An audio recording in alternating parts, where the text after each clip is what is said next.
Mégaphone pour acclamation le secrétaire de l'OTAN, 1 milliard de personnes, une alliance, une mission. Le secrétaire général de l'OTAN lance un puissant appel à l'action, alors que les menaces mondiales augmentent, l'Europe doit se mobiliser. La Pologne montre la voie.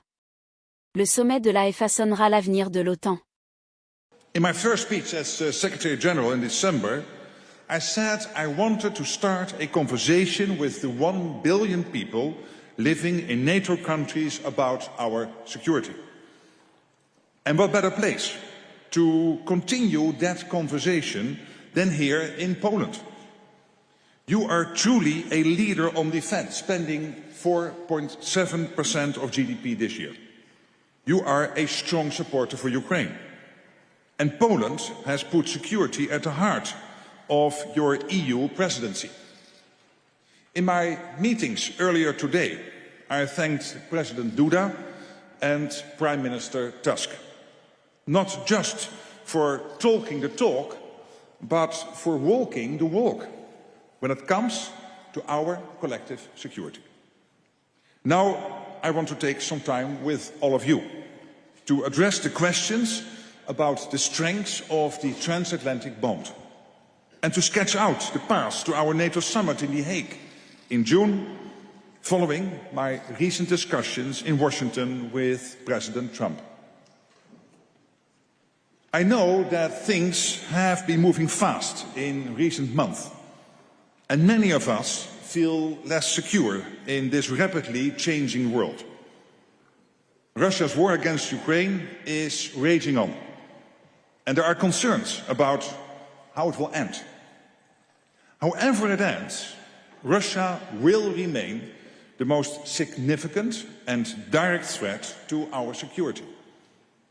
Russia is ramping up its defense spending and has moved to a war economy. It is rapidly rebuilding its armed forces, built on Chinese technology, backed by deadly Iranian drones and North Korean troops and missiles.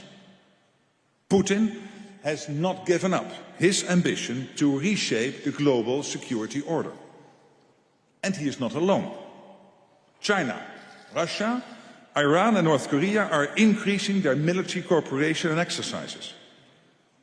Beijing is carrying out its own massive military build-up, including of its nuclear forces, with no limits or transparency.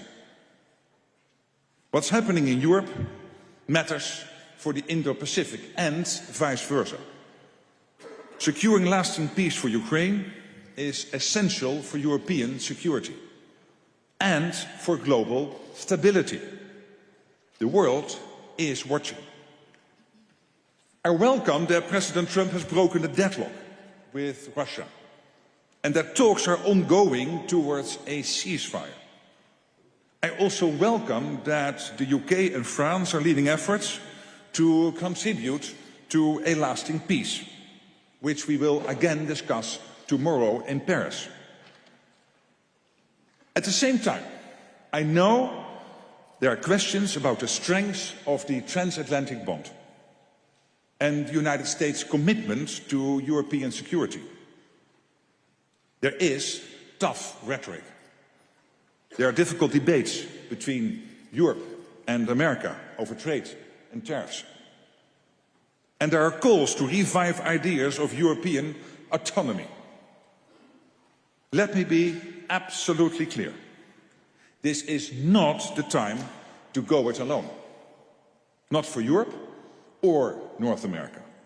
The global security challenges are too great for any of us to face on our own. When it comes to keeping Europe and North America safe, there is no alternative to NATO. Without the US, UK, Turkey, Canada, Norway and Iceland, it is impossible to imagine the defense of Europe.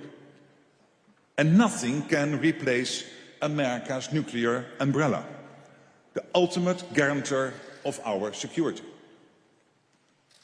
A strong transatlantic alliance remains the bedrock of our defense. And stronger European allies are a unique strategic asset. which allows the US to promote peace through strength on the global stage. When it comes to security and defense, I'm absolutely confident that the United States remains committed to NATO and to Article 5. Don't just take my word for it. Listen to President Trump, who has repeatedly stated his commitment to a strong NATO. Listen to the strong bipartisan support in the US Congress. And listen to the American people, 3/4 of whom support NATO according to a recent poll. I heard this again loud and clear in meetings in the White House with the President and on Capitol Hill 2 weeks ago. And it's not only about words, but also about actions. US troops lead our NATO forces here in Poland. American strategic bombers patrol European skies. And US aircraft carriers send a message of strength at sea. Yes, Europe needs to know that Uncle Sam still has our back. But America also needs to know that its NATO allies will step up and play their full part, without restrictions and without capability gaps. It's only fair. Reassurance is a two-way street.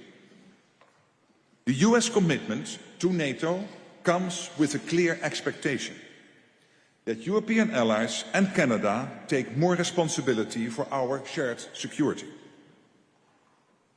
So, at our summit in The Hague, we will begin a new chapter for our transatlantic alliance, where we will build a stronger, fair and more lethal NATO to face a more dangerous world.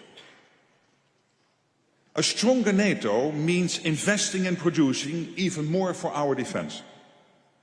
A fair NATO means all allies doing their fair share. And a more lethal NATO means that where we will always remain a defensive alliance, we will always be ready and able to do whatever it takes to stay safe. When it comes to spending more, European allies and Canada have stepped up with huge new investments. Last year alone, they increased defense spending by 20%. And over the last decade, they added an extra 700 billion for defense. And many have pledged to go further and faster.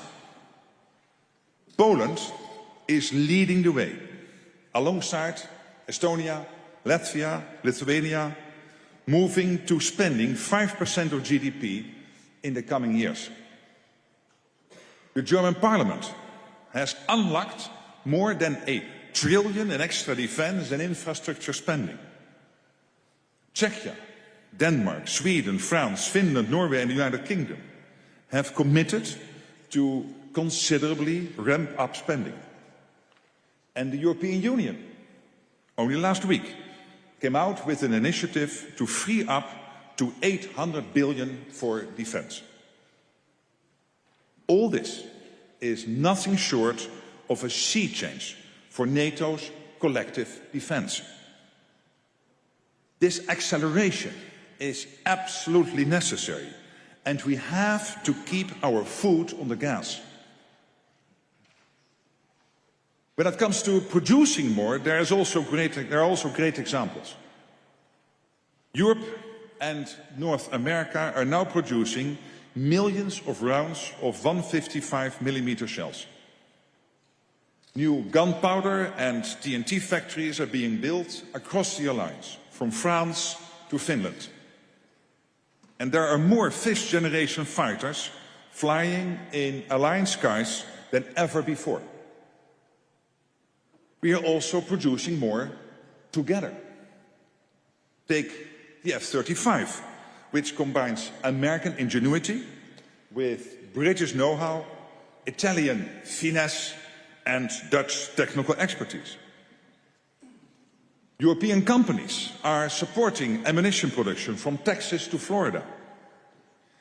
And the US and Europe are building a new Patriot missile factory in Bavaria, in Germany. This is the kind of industrial win-win we need more of, not less of. This is how we rebuild our industry together. And this is how we create jobs and growth on both sides of the Atlantic.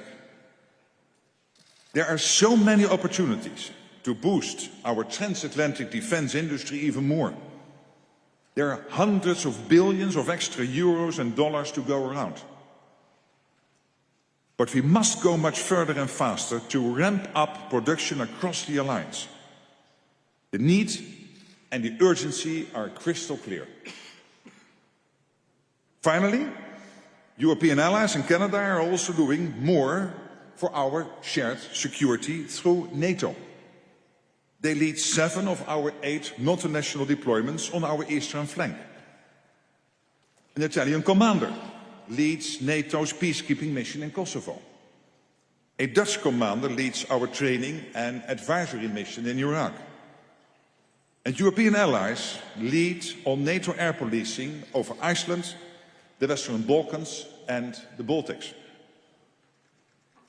When undersea infrastructure in the Baltic Sea was threatened this winter, European allies stood up in record time through NATO's Baltic Sentry, without the need for a single US ship. European allies and Canada are also playing a bigger role in Ukraine. Last year, they provided almost 60% of NATO's military aid to Ukraine. NATO's command in Germany is now coordinating security assistance and training for Ukraine, with logistics hubs including here in Poland. And Poland also hosts NATO's Joint Analysis Training and Education Center, a joint initiative with Ukraine to capture important lessons and innovations from this terrible war. Over the last decade, NATO has carried out a generational transformation of our alliance. We have significantly increased our presence on our eastern flank, invested in new capabilities and military infrastructure, and revitalized our defense industry, backed by large-scale exercises to demonstrate our commitment to each other's defense. At our summit in The Hague, we will need to do even more to ensure all allies do their fair share, based on ambitious new targets for all NATO allies, strengthening our capabilities, readiness and deterrence, including air and missile defense, long-range missiles and more ground forces. This will enable Europeans to take on a greater share of our collective defense, while maintaining strong American commitment and presence in Europe. So we know what we need to do to stay safe today and strong tomorrow. We know exactly what forces, resources and capabilities every ally needs to provide. And we have the plans and procedures in place to defend our own nations and support Ukraine. NATO allies represent half of the world's economic and military might. 2 continents, 32 nations and 1 billion people. Together, in NATO, Europe and North America are unbeatable, today and in the future. So to our 1 billion people, I say this: be assured, the transatlantic bond is strong. And yes, we will make NATO a stronger, fairer and more lethal alliance. That is how we all stay safe in a more dangerous world. So thank you.